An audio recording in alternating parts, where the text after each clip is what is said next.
Praise the Lord. இன்றைய தியானம் பிரசங்கி 10ஆம் அதிகாரம் 8 முதல் 15 வரை.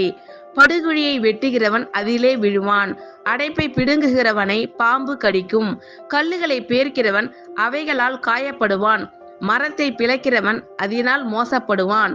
இருப்பு ஆயுதம் மழுங்கலாய் இருக்க அதை ஒருவன் தீட்டாமற் போனால் அதிக பலத்தை பிரயோகம் பண்ண வேண்டியதாகும்.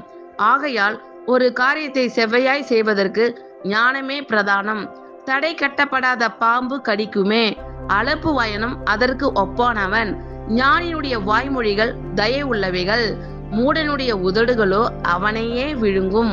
அவன் வாய்மொழிகளின் துவக்கம் மதியினமும் அவன் வாக்கின் முடிவு கொடிய பைத்தியமும் ஆம்.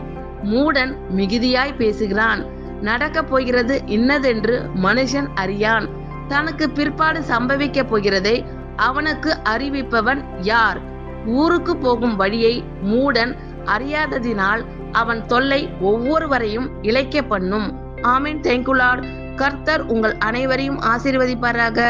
God bless you all.